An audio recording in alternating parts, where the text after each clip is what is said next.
जय यीशु की। मैं हूँ प्रियंका रामोर और आप देख रहे हैं रेडियो वार्ता शीर्षक की हिंदी सर्विस। कलीसिया समाचार में आप सभी का स्वागत है। कलीसिया समाचारों में प्रमुख हैं: प्रवासियों की बेहतर सेवा करने के लिए प्रशिक्षित लोगों में भारतीय भी शामिल है। राष्ट्रीय सम्मेलन की मांग, ख्रिस्तीय दलितों को नहीं दी गई जगह बहाल की जाए। विश्व सामाजिक मंच युद्ध मुक्त विश्व पर जोर देता है। ख्रिस्तियों ने जादुई चिकित्सकों के खिलाफ असम राज्य कानून का विरोध किया। गोवा महाधर्म प्रांत में हजारों श्रद्धालुओं ने वॉकिंग पिलग्रिमेज में भाग लिया। धर्माध्यक्षों ने सरकार से जंगली जानवरों को गोली मारने की अनुमति देने का आग्रह किया। ईसाई धर्मांतरण विरोधी कानून को सख्त बनाने की राज्य की योजना से सावधान है। कैथलिक स्कूल शत्रुतापूर्ण हिंदू स्कूलों से सुरक्षा चाहता है। अब जानते हैं समाचार विस्तार से। प्रवासियों की बेहतर सेवा करने के लिए प्रशिक्षित लोगों में भारतीय भी शामिल हैं। एशिया में प्रवासियों के बीच काम करने वाले भारत के 22 लोगों सहित 54 लोगों को उपमहाद्वीप में प्रवासियों की देखभाल के लिए विशेष प्रशिक्षण दिया गया। फिलीपींस की राजधानी मनीला में 12 से 17 फरवरी को कार्यक्रम एकीकृत मानव विकास के लिए वेटिकन डिकास्टरी और प्रवासियों के लिए आयोग द्वारा फिलीपींस बिशप सम्मेलन और भारत के कैथलिक बिशप सम्मेलन CCBI के तहत प्रवासियों के लिए आयोग के सहयोग से आयोजित किया गया था। एक्सोडस फॉर्मेशन सेमिनार नामक प्रशिक्षण में एशिया में प्रवासन में धार्मिक विविधता की चुनौती और प्रवासन की समझ, बाइबल में वर्णित प्रवासन का अध्ययन, प्रवासन का धर्मशास्त्र और प्रवासन पर चर्च की शिक्षा जैसे विषयों को शामिल किया गया है। राष्ट्रीय सम्मेलन की मांग, ख्रिस्तीय दलितों को नहीं दी गई जगह बहाल की जाए। धर्म सभा पर एक राष्ट्रीय सम्मेलन में कलीसिया और समाज में दलित ख्रिस्तियों को वंचित स्थान बहाल करने का आह्वान किया गया है। 16 से 17 फरवरी के सम्मेलन में सहभागी कलीसिया भारत में वंचितों की आवाज में भारतीय कैथलिक धर्माध्यक्षीय सम्मेलन ने 2016 की दलित सशक्तिकरण नीति का अध्ययन किया गया, जो जाति प्रथाओं को समाप्त करने और समावेशी समुदाय को बढ़ावा देने का आदेश देती है। यह नीति कलीसिया और समाज में दलित ख्रिस्तियों के वंचित स्थान पर भी ध्यान केंद्रित करती है। कार्यक्रम का आयोजन तमिलनाडु धर्माध्यक्षीय काउंसिल, अनुसूचित जाति और अनुसूचित जनजाति आयोग द्वारा भारतीय कैथलिक धर्माध्यक्षीय सम्मेलन CBCI के तहत अनुसूचित जाति और पिछड़ा वर्ग के कार्यालय के सहयोग से किया गया था। विश्व सामाजिक मंच युद्ध मुक्त विश्व पर जोर देता है। 72 देशों के सामाजिक कार्यकर्ताओं ने युद्ध मुक्त दुनिया बनाने के आह्वान के साथ काठमांडू में 19 फरवरी को समाप्त हुए 5 दिवसीय विश्व सामाजिक मंच सम्मेलन में भाग लिया।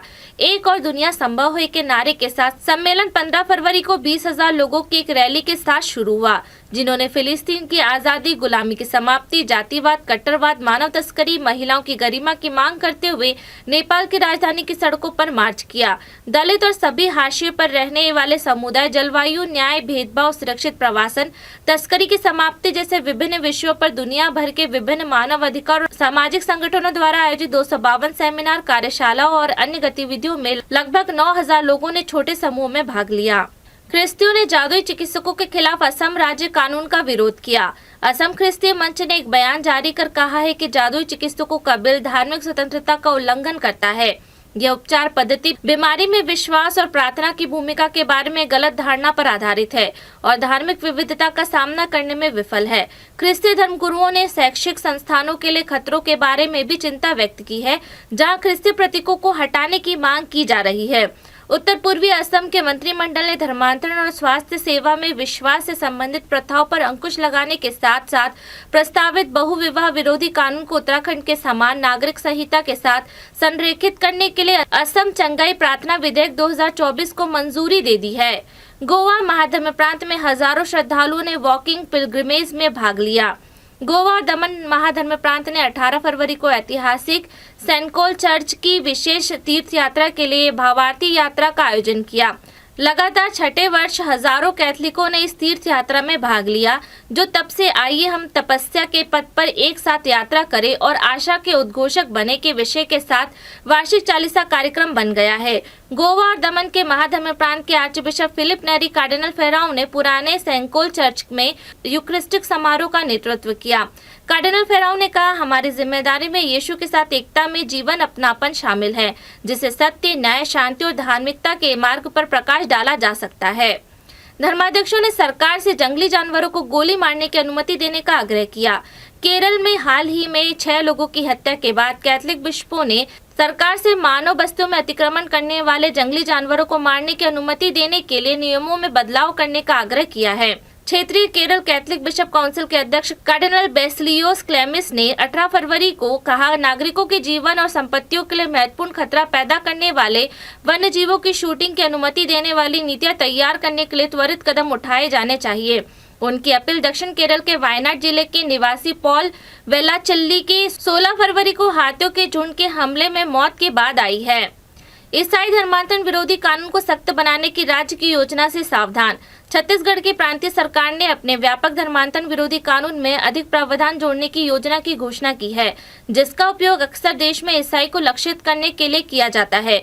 छत्तीसगढ़ में हिंदू समर्थन भारतीय जनता पार्टी सरकार द्वारा प्रस्तावित विधेयक के तहत दूसरे धर्म में परिवर्तित होने के इच्छुक व्यक्तियों को कम से कम 60 दिनों पहले जिला मजिस्ट्रेट के पास आवेदन करना होगा।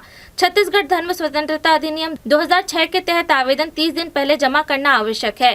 प्रस्तावित कानून में राज्य में धोखाधड़ी करने वाले धार्मिक रूपांतरणों को रोकने के लिए और अधिक दंडात्मक उपाय भी होंगे। AC Michael federation of Catholic association of archdiocese of Delhi के अध्यक्ष ने कहा कि विधानसभा में गलत बयान देने के लिए अग्रवाल से पूछताछ की जानी चाहिए, क्योंकि राज्य में कोई अवैध धर्मांतरण नहीं हो रहा है। माइकल ने मंत्री से अपने दावों को साबित करने के लिए सबूत के साथ आने के लिए कहा है। कैथलिक स्कूल शत्रुतापूर्ण हिंदू समूह से सुरक्षा चाहता है। ईसाई स्कूलों को अपने परिसरों से धार्मिक प्रतीकों को हटाने के लिए कहे जाने के लगभग 2 सप्ताह बाद असम में कैथलिक स्कूल ने अपनी दीवार पर एक धमकी भरा पोस्टर चिपका हुआ पाए जाने के बाद पुलिस सुरक्षा की मांग की है। यह पोस्टर, जिसे 16 फरवरी को असम राज्य के जोहरहाट में कार्मल स्कूल के कर्मचारियों द्वारा खोला गया था। स्कूल को सभी ईसाई प्रतीकों को हटाने की उनकी मांग का पालन करने के लिए 1 सप्ताह की समय सीमा तय की है। स्कूल की प्रिंसिपल सिस्टर रोज फातिमा ने 17 फरवरी को अपनी शिकायत में कहा, पोस्टर ने स्कूल परिसर में दहशत की भावना पैदा कर दी है। अपोस्टोलिक कार्मल धर्म बहनों द्वारा संचालित स्कूल 6 दशक पहले शुरू हुआ था। फातिमा ने शिकायत में कहा, हमने हमेशा शांति का माहौल बनाने का प्रयास किया है। इसी के साथ कलीसियाई समाचार समाप्त हुए। अगली बार फिर मुलाकात होगी नई खबरों के साथ। नमस्कार। रेडियो वेरितास एशिया आपके लिए लेकर आए हैं RVA mobile app. RVA mobile app पर हमारे विभिन्न प्रकार के कार्यक्रमों का लाभ लें, हमसे जुड़े और एशियाई ईसाईयत की आवाज का हिस्सा बने। आज ही ऐप स्टोर एवं प्ले स्टोर से RVA मोबाइल ऐप डाउनलोड करें।